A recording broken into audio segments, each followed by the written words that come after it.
안녕하세요. 모두가 사는 교회 올리브교회 박종보 목사입니다. 오늘도 하나님의 은혜와 평강이 우리 주 예수 그리스도 안에서 저와 우리 모두에게 넘쳐나길 주의 이름으로 축복합니다.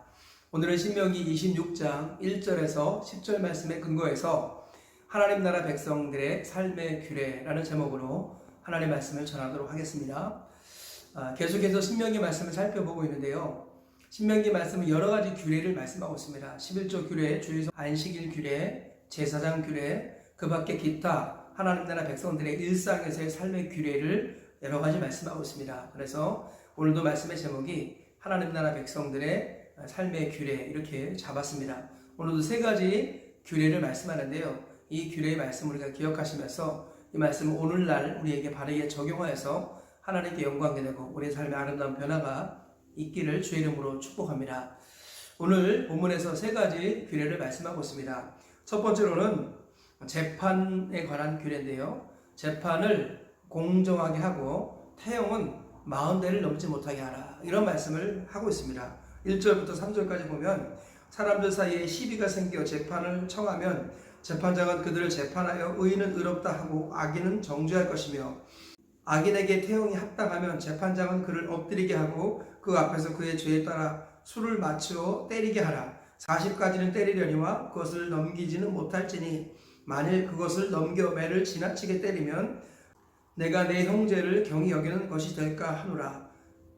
네, 우리 주님께서는 재판을 공정하게 하라. 의인은 의롭다고 하고 악인은 악하다고 정죄하라. 그리고 죄가 발견되면 태형을 할 때 40대를 넘지 못하게 하라. 우리 그렇게 말씀합니다. 우리 주님께서 말씀하시는 것은 결국은 재판을 공정하게 하고 그리고 우리 죄수라 판명되었다 할지라도 너무 가혹하게 대하지 말아라. 그리고 생명의 사형이 아니라면 생명에 위협을 주지는 말아라. 그런 의미에서 태형도 40을 넘기지 못하게 하라. 이렇게 말씀합니다. 유대 전통을 보면 40대가 넘는 죄에 대해서는 사형을 언도하기도 했습니다. 그래서 오늘 이 말씀은 1차적으로는 재판을 공정하게 하고 죄인이라 할지라도 도를 넘게 가혹하게 대하지는 말라. 이렇게 우리가 받아들일 수 있겠습니다. 그리고요, 이 말씀 우리가 신앙적으로 또는 영적으로 해석하자면 진정한 의인은 우리 주 예수 그리스도밖에 없다라는 것입니다. 우리 이 땅에서의 재판은 법의 근거에서 민법과 형법으로 나뉘어서 법의 근거에서 우리를 재판합니다. 그러나 양심이나 도덕이나 동기 이런 것들을 판단할 수 있는 사람은 아무도 없습니다. 그런 의미에서 봤을 때 하나님은 어떤 분이십니까? 의로우신 재판장 우리 하나님은 양심의 동기까지 살피시는 분이지요. 그래서 여자를 보고 음욕을 품은 자마다 마음에 이미 간음했다고 주님은 말씀하시고 형제를 미워하는 것은 살인하는 것이라고 사도 요한을 통하여서도 주님 말씀하셨습니다. 하나님은 우리의 동기와 우리 마음까지 살피시고 생각까지 살피시는 분이다. 그렇게 말씀하시는 거죠. 그래서 의로우신 재판장 우리 하나님 앞에 설 수 있는 사람은 세상에 아무도 없다라는 것, 다시 말하면 우리 주 예수 그리스도 외에는 아무도 의로운 분이 없다라는 것을 우리가 이 말씀을 통해 다시 한번 기억해야겠습니다. 또한 그러면은 우리가 하나님 앞에 설 수 없다면 우리가 지옥에 갑니까? 그렇지 않습니다. 예수 그리스도 그분을 믿고 나의 주인으로 고백한 사람, 그분을 주인으로 모시고 섬기는 사람은 예수 그리스도의 은혜를 힘입어 그의 의를 힘입어 하나님의 자녀로 여김을 받고 의롭다 칭함을 받습니다. 하나님께서 우리를 의롭다고 여겨주시는 것이죠. 그것은 법적 용어입니다. 그래서 오늘 죄 있는 사람은 정죄하라 말씀하셨고요. 이 관점에서 하나님이 우리를 정죄하신다고 했을 때 우리 모두가 정죄를 받아 마땅합니다. 그러나 예수님께서 우리의 죄를 대신해서 십자가에 못 박혀 죽으시고 부활하심으로 우리 죄를 사하셨습니다. 누구든지 예수님을 믿는 사람은 하나님의 자녀가 되고 그 죄에서 용서를 받습니다. 뿐만 아니라 예수님 죽으셨고 다시 살아나셨기 때문에 우리는 죄를 용서받았을 뿐만 아니라 하나님의 자녀가 되는 것입니다. 그리하여서 우리가 죄 많은 의인 되어서 하나님의 자녀가 되고 영생과 평화를 누리게 되는 것이죠. 주님께서는 그것을 일컬어서 칭의라고 말씀합니다. 하나님께서는 예수 그리스도 안에서 우리를 의롭다고 하셨습니다. 이것이 바로 칭의라는 것입니다.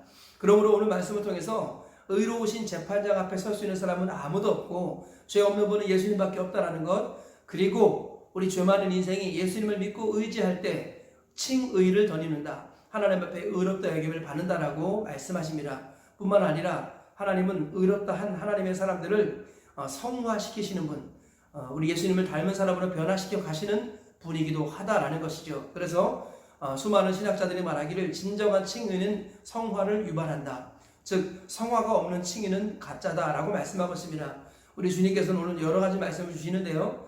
영원하시고 의로우신 재판장 우리 하나님 앞에 설 수 있는 자가 되시길 축복합니다. 예수 그리스도 그분을 주인으로 믿고 섬겨서 그분의 의를 힘입어 하나님의 의를 덧입는 저와 우리 모두가 되셔서 칭의받고 영생을 누리시기를 주의 이름으로 축복합니다. 둘째로 곡식 떠는 소의 입에 망을 씌우지 말라라고 말씀합니다. 4절을 보니까 곡식 떠는 소에게 망을 씌우지 말지니라 이렇게 말씀하죠. 이 말씀은 소가 타작할 때의 모습을 주님이 두고 하시는 말씀입니다. 그래서 가장 표면적으로는 우리 소를 가혹하게 다루지 마라. 곡식을 떨고 있는 소가 무거운 것을 메고 이렇게 곡식 위를 이렇게 다니면서 곡식을 타작하는데 그때 배고프니까 추수한 곡식을 먹을 수 있도록 곡식을 떠는 소의 입에 망을 씌우지 말라라는 것이죠. 그래서 우리 짐승이라도 가혹하게 대하지 말고 추수한 곡식의 일부를 먹을 수 있도록 망을 씌우지 말아라 이렇게 말씀하시는 겁니다. 그런데요 사도 바울은 이 말씀을 가지고 하나님께서 어찌 소들을 염려하시느냐 하시면서 고린도전서 9장에서 이것은 주를 위해 섬기는 사역자들 일꾼을 두고 하는 말이다 이렇게 해석했습니다. 그래서 사도 바울은 성전에서 일하는 사람은 성전에서 나는 것으로 먹고 제단을 섬기는 사람들은 제단에서 나는 것으로 먹는 것이 아니냐 이렇게 해석을 했습니다. 우리 주께서도 말씀하시길 복음을 전하는 자는 복음으로 말미암아 살리라. 우리 주님도 그렇게 말씀하셨다. 이렇게 사도 바울이 재해석했습니다. 사도 바울 예수님께서도 마태복음 10장 10절에서 보면은 12제자를 파송할 때 어디를 가든지 그 집에 머물면서 그 집이 대접하는 것을 마음껏 먹어라. 일꾼이 그 삭슬 받는 것이 마땅하다. 주님이 말씀하셨습니다. 바로 이 말씀을 염두에 두고 하신 말씀이라고 주석가들은 한결같이 얘기합니다.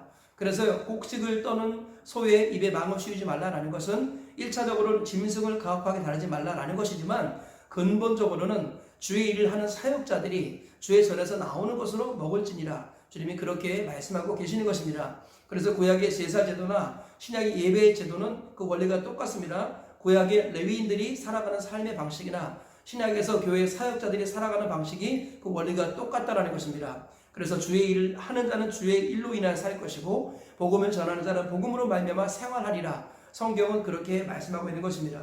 이 말씀은 사역자들을 염두에 둔 말씀이다라고 성경 자체에서 그렇게 해석을 하고 있습니다.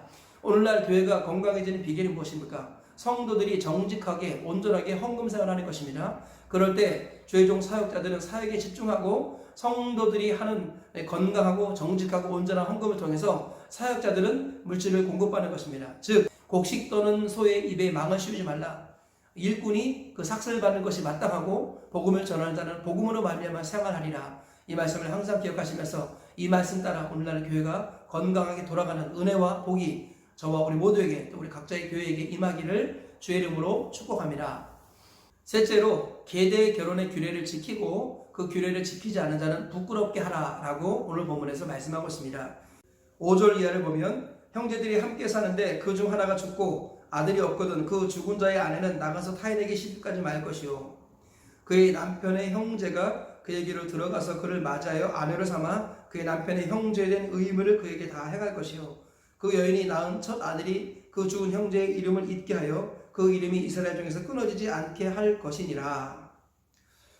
형 또는 동생이 아이 없이 죽었을 때 그때 형 또는 동생이 형수 또는 제수를 취하여서 결혼하라는 것입니다. 그래가지고 아이가 태어나면 그 태어난 아이를 죽은 형이나 죽은 동생의 이름으로 대를 잇게 하라 이렇게 말씀하는 거죠. 이것을 형사 취소제 또는 계대 결혼 이렇게 말합니다. 우리 주님께서는 믿음의 신앙의 대를 잇는 것을 가장 높은 가치로 여기셨습니다. 구약에서 그래서 하나님 나라를 이루기 위해서 가나안 땅을 주님이 허락하셨고 12지파에게 분배하셨지요. 그래서 각 지파는 그 지파 고유의 어떤 기업을 지파 내에서 지키라고 말씀하셨고 이방인과 결혼하지 말라고 했고 그 지파는 그 지파에서 결혼하라고 주님 말씀하셨습니다. 왜냐하면 그 지파에게 주어진 그 땅은 근본적으로 하나님의 것이고 하나님이 그 지파에게 주셨기 때문에 그 지파에게 속한 그 땅, 또는 그 기업들을 잃지 말라고 하나님 말씀하신 거예요. 그래서 하나님께서는 대를 중요하게 여기시고 땅을 중요하게 여기시고 기업, 유산이나 재산 이런 것들을 하나님은 소중하게 여기십니다. 이 모든 것들은요 다 영적인 것을 상징하는데요, 하나님께서는 믿음을 소중히 여기신다라는 것입니다. 이 구약의 말씀을 지금 문자 그대로 있는 그대로 해석할 필요가 없습니다. 왜냐하면 있는 그대로 해석할 경우에 우리는 예수교를 믿는 게 아니라 유대교를 믿게 되는 것입니다. 지금 예수님 믿는 사람들은 이 말씀을 신약의 빛에 의해서 재해석합니다. 그러니까 구약은 신약의 빛으로 재해석하고 신약은 구약을 바탕으로 해석을 해야 됩니다. 그래서요 구약 없는 신약이 없고 신약 없는 구약이 없습니다. 구약을 구약으로만 보면 그건 유대교가 되는 것입니다. 오늘 이 말씀은 예수 그리스도의 빛으로 재해석해야 되는데요, 여기서 소중하게 성경에서 강조하는 것이 뭐냐면은 믿음을 상속해야 된다는 거예요. 믿음의 계보가 끊어지지 않게 해야 된다는 것입니다. 그래서 가족이든 이웃이든 우리 주님께서는 믿음의 대를 잇게 만드는 것, 이것이 중요하다는 것입니다. 복음의 3대가 되게 하라는 거예요. 수직 3대 신앙, 수평 3대 신앙, 육적으로 낳은 자녀들에게 신앙의 계승이 이어지게 해서 3대 신앙을 통해 그 신앙이 천대까지 가게 하길 원하시고, 또는 내게 들은 것을 충성된 사람들에게 부탁하라 그들이 또 다른 사람에게 가르칠 수 있으리라 하시며 소평으로 3대 신앙의 계보를 이어가는 것, 하나님께서는 믿음의 계보를 잇고 믿음의 대를 이어가는 것을 중요하게 여기신다, 이런 말입니다. 그래서 이 말씀을 유대교적으로 그대로 해석하면 안 되고 오늘날 믿음과 신앙으로 영적으로 재해석할 때 이와 같은 해석이 올바른 해석이다 라고 말씀합니다. 그리고 또 하나 우리가 염두에 둬야 될 것은 이 계대결혼의 원리를 우리가 이해해야 된다는 거예요. 계대결혼의 원리를 이해하려면 계대결혼의 목적을 알아야 되는데, 계대결혼의 목적은 첫 번째는 대를 잇게 하는 것, 두 번째는 이방인과 결혼하지 못하게 하는 것, 세 번째로는 과부의 경제적인 어려움을 해소하려는 사회적 제도를 말합니다. 그래서 이 세 가지 목적으로 하나님은 계대결혼을 허락하셨습니다. 그러므로 대를 잇는다는 측면에서는 믿음의 계보가 이어지도록 해야 한다는 것, 그래서 한 사람이 예수님을 믿으면 그 가족들을 전도해야 되는 것입니다. 그래서 집안에서 복음을 들을 수 있는 전도 모임을 열어야 될 것이고, 집안의 식구들에게 복음이 증거되어서 영적 대를 이어가게 만들어야 될 것이고, 또 우리 집 밖이라 할지라도 땅끝까지 복음을 전해야 되니까 우리 수평적으로 이웃에게 복음을 전하는 수평 3대 신앙을 이루어야겠습니다. 그래서 또 하나는 우리 이방인과 결혼하는 것을 주님 금하셨기 때문에 형사 취수제 계대 결혼을 허락하신 것입니다. 그러므로 예수 믿는 사람들은 항상 믿는 사람과 가정을 이루도록 최선을 다해야 합니다. 결혼은 하나님의 선물이고 복이지 결혼은 우상이 아닙니다. 결혼 때문에 믿음을 잃어버리는 것, 하나님 이것을 기뻐하지 않습니다. 하나님은 벨리알과 그리스도가 조화를 이룰 수 없다라고 분명히 말씀하셨습니다. 믿지 않은 자와 멍에를 함께 매지 말라 주님이 말씀하셨습니다. 그리고 소와 나귀를 같은 결의로 해서 밭을 갖지 말라, 우리 주님께서는 두 종자가 섞지 말라고 말씀하셨습니다. 신자와 불신자가 섞이는 것을 원치 않으십니다. 그래서 가정을 이룰 때는 믿음의 가정을 이루라, 주님은 그 얘기를 간접적으로 하고 계신 것입니다. 또 하나는 우리 교회적으로 과부된 사람, 홀로 된 사람들의 어려움을 교회적으로 많이 도와줘야 된다는 것입니다. 성경에서 구제는 1차적으로 교회 안에는 성도를 말하는 것입니다. 헌금의 1차 목적은 죄종 사역자들이 생활할 수 있도록 하는 것, 그리고 교회를 유지하는 것, 그리고 세 번째가 교회 안에 있는 성도들을 구제하는 것, 이것이 헌금의 목적입니다. 그리고 땅끝까지 가서 복음 전하는 것, 이것이 그 다음인 거예요. 그래서 우리 주님께서는 이것을 통해서 교회의 헌금을 통해서 교회에 가난한 어려운 사람들을 도우라, 이렇게도 간접적으로 말씀하신다라고 보면 되겠습니다. 그래서 오늘 이 계대 결혼의 제도는 그 원리를 이해한다면은 우리가 오늘날 우리에게 바르게 적용할 수 있다라는 것입니다. 말씀의 결론을 맺겠습니다. 오늘 세 가지 말씀을 전했습니다. 주님은 재판을 공정하게 하고 태양은 40대가 넘지 못하게 하라, 이 말씀을 통해서 진정 의로우신 재판장은 우리 하나님이시고, 하나님 앞에 설 수 있는 의인은 본질적으로 예수님밖에 없다라는 것, 그러나 우리가 예수 그리스도를 믿고 영접하면 하나님 앞에서 의롭다함을 받는다라는 것, 우리가 이 사실을 잊지 말아야겠습니다. 예수 그리스도 안에서 하나님의 의를 누리시는 우리 모두가 되시길 축복합니다. 두 번째로 우리 주님께서는 곡식 떠는 소의 입에 망을 씌우지 말라는 것을 통해서 복음 전하는 일꾼은 복음으로 말미암아 생활하리라, 주의 전을 섬기는 사역자들은 주의 전에서 나는 것으로 먹는 것이다, 주님께서는 그렇게 말씀하시므로 구약의 제사제도나 신약의 예배제도, 구약의 레위인 제도나 신약의 사역자 제도가 본질적으로 똑같다라는 것을 말씀하고 있습니다. 그래서 이 말씀의 원리에 따라 교회가 건강하게 돌아가서 하나님의 복의 통로가 되기를 주의 이름으로 축복합니다. 세 번째로는 계대 결혼을 통해서 우리 주님께서는 믿음의 대를 이어가야 한다는 것, 그리고 불신 결혼하지 말고 믿는 사람과 가정을 이루어야 한다는 것, 그리고 교회 안에 어려운 사람들을 도와야 한다는 것, 이런 것들을 오늘도 말씀하고 계십니다. 이 말씀들 다 기억하시면서 하나님 말씀의 원리를 따라 순종하는 자에게 주시는 하늘의 복을 받아들이시기를 주의 이름으로 축복합니다.